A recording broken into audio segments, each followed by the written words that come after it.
So as we get near the New York mayoral race, the attacks on Zohran Mamdani have been becoming more intense, and in particular from a number of rabbis and Jewish commentators.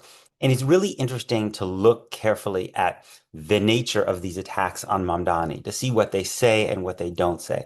What you notice is the attacks on Mamdani do not actually engage in a substantive critique with any actual evidence against the positions that Mamdani has taken. For instance, that Israel's committing genocide, or that the New York City should support the International Criminal Court's indictment of Benjamin Netanyahu for war crimes, or that Israel should be a state that treats all its citizens equally, rather than one that gives Jews legal superiority. None of these arguments are actually made. What you see instead is a series of techniques that are all designed to suggest, although not always explicitly, that basically Mamdani is an anti-Semite. And I think there are two particular ways that are worth noting about the way in which these claims of anti-Semitism are created. The first is that these critics, Jewish critics of Mamdani, posit that they speak for a Jewish consensus, a kind of Jewish pro-Israel consensus. And the fact that Mamdani is against that Jewish pro-Israel consensus is evidence that he has something against Jews, right? So Rabbi Amiel Hirsch, who did this video, where he said that most Jews are deeply offended by Zohran Mamdani saying that Israel has committed genocide. Now, that itself is kind of interesting, right?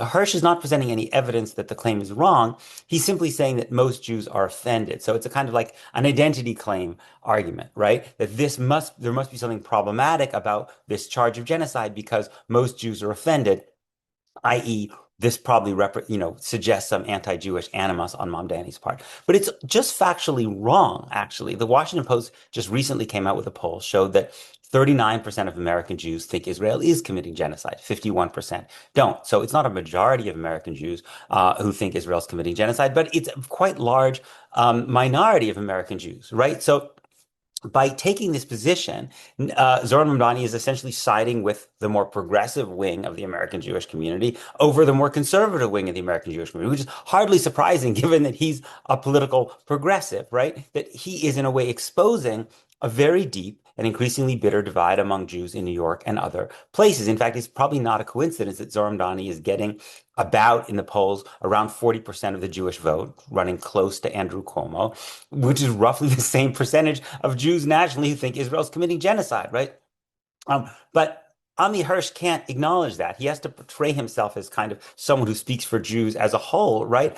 Even though nobody has elected him, right? That very few Jewish New Yorkers even know who he is. There's no reason to believe that he would have the right to do that, but he has to do it in order to suggest that by disagreeing with Amiel Hirsch, that Mamdani disagrees with the vast majority of Jews and therefore has something against Jews. Similarly, in his column in the New York Times, Bret Stephens acknowledges, to his credit, that a Fox News poll shows that Mamdani is winning 38% of the Jewish vote. But then he suggests that these voters must be setting aside whatever reservations they might have about the candidate's views on Israel. So the only way in which Bret Stephens can imagine that Jews would be supporting Mamdani is to think that they're doing so in spite of his views on Israel.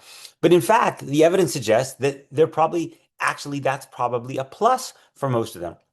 Again, after all, the polls show that roughly 40% of American Jews hold the views about Israel that Mamdani does. But Bret Stephens can't really acknowledge that because that would completely reframe the argument, right? Which is in which he wants to suggest that Mamdani is in opposition to the vast majority of Jews on Israel, and therefore that suggests that Mamdani has some problem with Jews. The second way in which you see this kind of argument of anti-Semitism being made is that Mamdani is applying a set of double standards towards Israel, right? Again, it's not an argument that Mamdani is saying is wrong on the merits.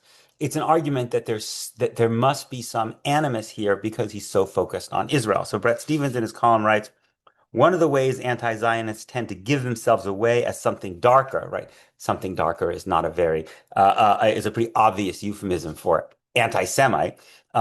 Is that the only human rights abuses they seem to notice are Israel's. Now, here's a tip. Whenever you notice a writer use the phrase seem, right? It's usually it usually suggests that they don't actually have evidence for what they're going to say, but they actually just want to kind of assert it because it seems that way to them, right? in fact, Zohran Mamdani actually does criticize a lot of other countries for their human rights abuses. He said that Vladimir Putin should also be indicted, that New York should also help indict Vladimir Putin at the International Criminal Court, support the ICC's warrant against Vladimir Putin. He's called Narendra Modi, India's leader, a war criminal, right?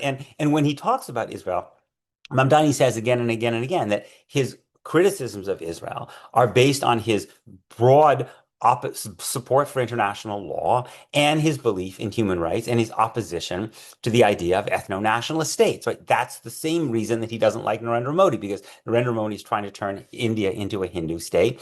Mamdani doesn't like the idea of states that are based on religious or ethnic or racial supremacy, which is why he opposes India being a Hindu state and Israel being a Jewish state, right? There's actually pretty consistent in his world view. In fact, I think you probably find that Zohran Mamdani, if you looked at something like U.S. arms sales to foreign countries, that Zohran Mamdani would be much more critical of many dictatorships than many of his pro-Israel critics. Many of his pro-Israel critics are actually big fans at this point of the dictatorships in, for instance, Saudi Arabia, the United Arab Emirates, Egypt, because those governments are fairly supportive of Israel. Mamdani actually is the one who, in accordance with the Democratic Socialists of America, who've endorsed him, basically wants a radical reduction of arms sales to all dictatorships around the world. But the other thing is that the articles never acknowledge the possibility that one might speak more about Israel, right, and criticize Israel more for reasons that don't have to do with anti-Semitism. And here are a couple, right? And you don't have to be a rocket scientist to think these out. First of all, the United States gives far more money, far more military support to Israel than any other country, and much more diplomatic support, right? So, of course, it makes more sense, if you're an American politician, to care more about the human rights abuses that are being committed with American tax dollars than those that aren't being committed with American tax dollars, right?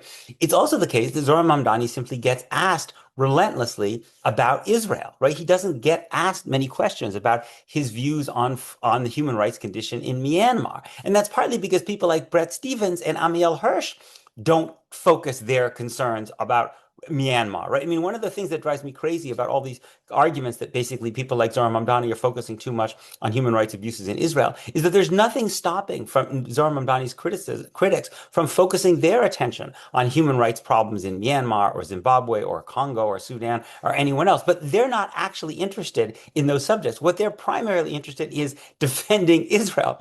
And then because they defend, and in their defense of Israel, they attack Zohran Mamdani, and then Zohran Mamdani basically defends his views, and then they attack him for focusing too much attention on Israel, when they themselves are also far more interested in Israel, right, than those other countries.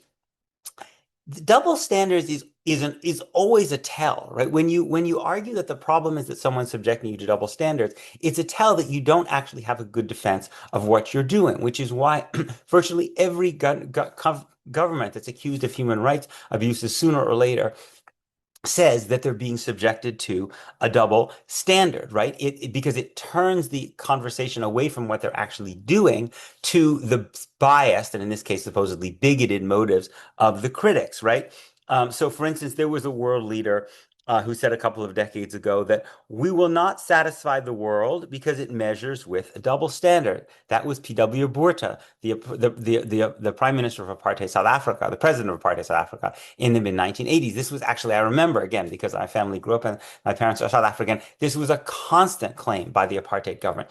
Why aren't you focusing more on Idi Amin in Uganda? Why aren't you focusing more on Mobutu Sese Seko in Zaire? Why aren't you focusing on Bokassa or Mugabe or all of these people, right? And again, it was a tell that the South African government, which had been accused of apartheid by the world's leading human rights organizations, didn't have a good answer to that. So what they wanted to do was essentially say there must be some bias here because we're being focused on as opposed to other countries. And now Israel, having been accused of practicing apartheid and indeed genocide by its own human rights organizations, and the world leading human rights organization is doing exactly the same thing, and this is being parroted by some figures in the New York Jewish community in an attempt to suggest that Zohran Mamdani is a bigot. And of course, and the fundamental irony of it all actually is that Mamdani is being called a bigot because he supports equality between Palestinians and Jews, right? And equality is not bigotry. Equality is the antithesis of bigotry.